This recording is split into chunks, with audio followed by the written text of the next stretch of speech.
इस तरह का छल करते करते आज 5 साल बीत गया, लेकिन किसी भी शिक्षक को कहीं ज्वाइनिंग नहीं कराई जा रही है। तो इससे साफ है कि सरकार की मंशा जो है वो आरक्षण वर्ग में आने वाले लोगों के साथ घोर अन्याय करने का है। अन्याय करते चले आ रहे हैं और इसकी देन जो है वो बैकवर्ड जो हर पार्टी के नेता हैं, सभी पार्टियों के जो बीसी एससी के नेता हैं, वो चूंकि जो सरकार ये समाप्त करना चाहती है उसी की गोद में बैठे हुए हैं, इसलिए यह आरक्षण इन लोगों को नहीं मिल पा रहा है। ये गलत बात है। इन लोगों ने शिक्षक भर्ती छात्रों का कोई लड़ाई नहीं लड़ा है, केवल अपने को बचाने के लिए पब्लिक में जाए क्षेत्र में तो कम से कम इतना कहें कि हमने ये लिखा था, हमने ये लिखा था या हमने ये कहा था। सड़क पर उतरे कभी जिन लोगों का आप नाम ले रहे हैं, ये सड़क पर कभी उतरे?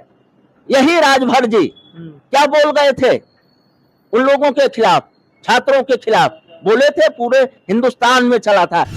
नमस्कार साथियों, आज हम आपको बताएंगे 69,000 जो शिक्षक भर्ती का घोटाला है वो क्या था, उसकी पूरी कहानी क्या था, पूरा मैटर आज हम ये समझेंगे बड़े ही सरल शब्दों में। हमारे साथ आज बातचीत करने के लिए हैं हाई कोर्ट के वकील मिस्टर दयाशंकर सिंह जी। इन्हीं से जानेंगे क्या है पूरा 69,000 शिक्षक भर्ती का मामला। हम आपको बता दें अपने दर्शकों को कि दिसंबर 2018 में बड़ी लंबी इंतजार के बाद 69,000 शिक्षकों भर्ती पर आवेदन मांगे गए। विज्ञापन जारी होता है, जनवरी 2020 में इसकी परीक्षा कराई जाती है। कुल 4 लाख से ज़्यादा अभ्यर्थी परीक्षा में शामिल होते हैं। 1 जून 2021 को रिजल्ट जारी होता है। रिजल्ट आने के बाद फिर मेरिट लिस्ट आती है। मेरिट लिस्ट में 68,867 अभ्यर्थियों की सूची जारी होती है। वही सूची से सारा बवाल शुरू होता है। छात्र मेरिट लिस्ट को लेकर के आरक्षण के अनुरूप मेरिट लिस्ट नहीं आने का दावा करते हैं और वो आरोप लगाते हैं कि आरक्षण नियमावली का पालन नहीं किया गया, बेसिक शिक्षा की जो नियमावली है उसका पालन नहीं किया गया। छात्र आंदोलित हो जाते हैं और फिर आगामी 2022 का विधानसभा चुनाव था। 2022 के विधानसभा चुनाव को देखते हुए योगी सरकार ने फिर से 6800 की लिस्ट जारी होती है, जिसमें कहा जाता है, ये माना जाता है कि आरक्षण में थोड़ा सा भेदभाव किया गया है। कुछ अफसरों की नाकामी की वजह से ये थोड़ी गड़बड़ियाँ हुई हैं। योगी सरकार अपनी गड़बड़ियों को मानती है, फिर 6800 की लिस्ट आती है। उसके बाद छात्र इसके भी विरोध में हाईकोर्ट पहुंच जाते हैं। हाईकोर्ट में पहुंचने के बाद डबल जजों की बेंच ने यह फैसला सुनाया कि इस पूरी लिस्ट को ही रद्द कर दिया जाए। योगी सरकार 3 महीने के अंदर फिर से नई लिस्ट लाए और उसमें बताए नाम, पिता का नाम, किस वर्ग में यह अभ्यर्थी चयनित किए गए हैं। हालांकि फिर से ये मामला सुप्रीम कोर्ट पहुंचा और सुप्रीम कोर्ट ने 28 सितंबर तक इस पर रोक लगा दी। वकील साहब से जानेंगे कि इस प्रकार से जो आरक्षण खतरे में है लेकर के विपक्ष नैरेटिव बनाता रहा और क्या रहा ये 69,000 शिक्षकों का मामला। सबसे पहले वकील साहब ये बताइए कि क्या है ये आरक्षण का मामला। आरक्षण, पहले तो मैं आपको धन्यवाद देता हूं कि आप कम से कम इस तरह के कार्यक्रम चला रहे हैं जो जनहित में हैं। मैं बताना चाहता हूं कि आरक्षण केवल ये जो संविधान में दिया गया है कि पिछड़े वर्ग को 27% और आदिवासी और एससी को मिला करके 21%, उसमें से जो 69,886 या जो भी हुए हैं, इसमें अधिकतर लोग पिछड़े और दलित हैं। ठीक, इसलिए ये सरकार जो है उन लोगों के आरक्षण को समाप्त करके वो किन लोगों को देना चाहती है, ये मंशा सही नहीं बात करते हैं। इनकी जो मंशा हो कि यदि पिछड़े और दलित को हम न दे करके किसी अन्य को देना चाहते हैं उस शिक्षा भर्ती में, तो वो स्पष्ट करें कि किन लोगों को किस रास्ते से देना चाहते हैं, ये बतावें। और इस तरह का छल करते करते आज 5 साल बीत गया, लेकिन किसी भी शिक्षक को कहीं ज्वाइनिंग नहीं कराई जा रही है।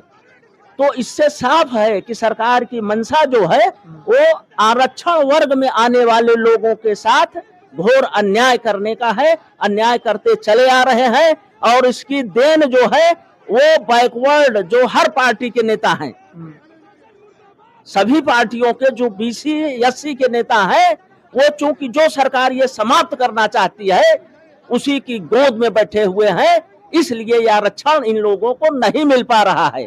यदि ये लोग सुधर जाएं तो आज का आज 69,800 शिक्षक भर्ती कोई रोक नहीं पाएगा और हो जाएगा। जिस प्रकार से छात्रों का ये आरोप है कि 69,000 शिक्षक भर्ती में सीधे जनरलों को भर दिया गया और ओबीसी को मात्र 27% में से सिर्फ 3.8% दिया गया और SC ST को मात्र 16% दिया गया, तो क्या ये सही है? ओबीसी के साथ अनदेखा किया गया है? बिल्कुल अनदेखा किया जा रहा है। जब आप 27 की जगह 3% दे रहे हैं तो अनदेखा नहीं हो रहा है, क्लियर कट अनदेखा हो रहा है।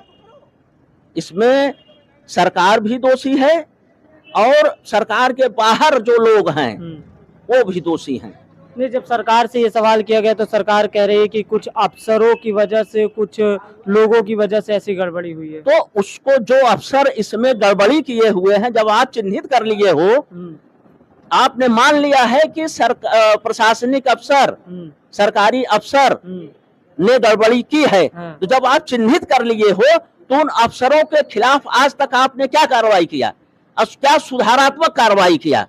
इसको आप बताना होगा सरकार को कि हमने इनको पकड़ा, ये गड़बड़ी किए थे, इनको हमने डिसमिस किया और अब नए लोगों की टीम लगा करके हमने ये सुरक्षित करा लिया है। अब इतने दिनों में इन लोगों का शिक्षक जो है ज्वाइनिंग करवा दूंगा। अच्छा। भाई पूरा उत्तर प्रदेश अफसरशाही से एकदम ग्रसित है।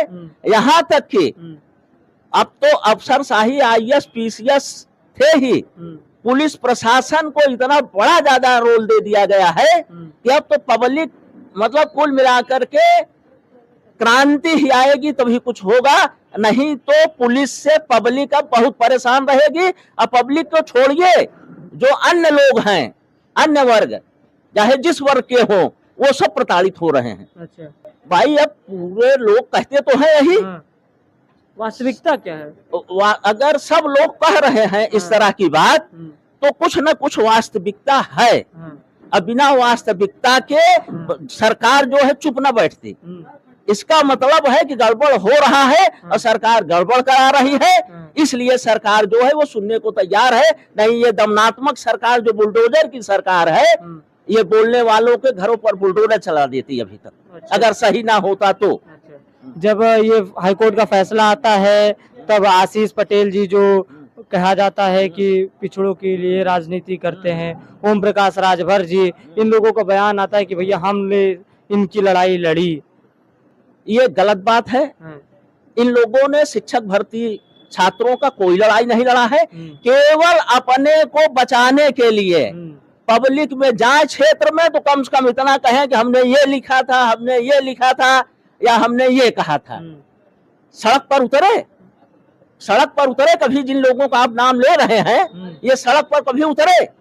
यही राजभर जी क्या बोल गए थे उन लोगों के खिलाफ, छात्रों के खिलाफ बोले थे, पूरे हिंदुस्तान में चला था, आप भी जानते हैं, सब जानते हैं। और रही बात आशीष पटेल और अनुप्रिया पटेल जी की, तो ये लोग केवल अपने वोट को साधने के लिए कि हमारा वोट न बरगलाए, हम बोले, क्या बोले, बोलने से होगा? अरे कुछ कार्रवाई कराइए, आंदोलन कराइए, आप कुछ धमकी दीजिए सरकार को।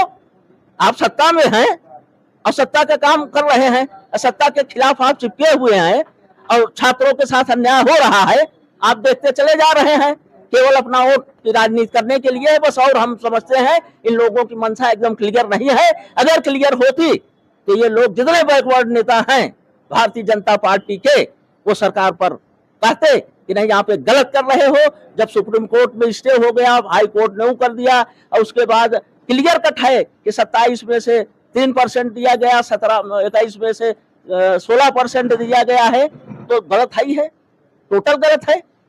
इसमें कौन सी वो है? सब तो कह रहे हैं, कौन नहीं कह रहा है? कहते सब हैं, लेकिन कोई पटल पर नहीं आ रहा है, धरातल पर नहीं आ रहा है।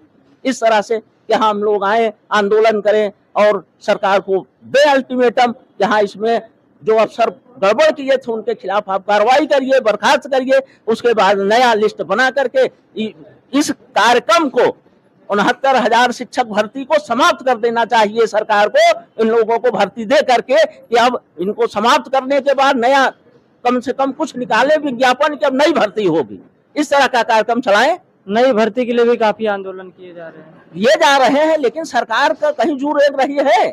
सरकार तो अपने को एकदम अजय मान लिया है।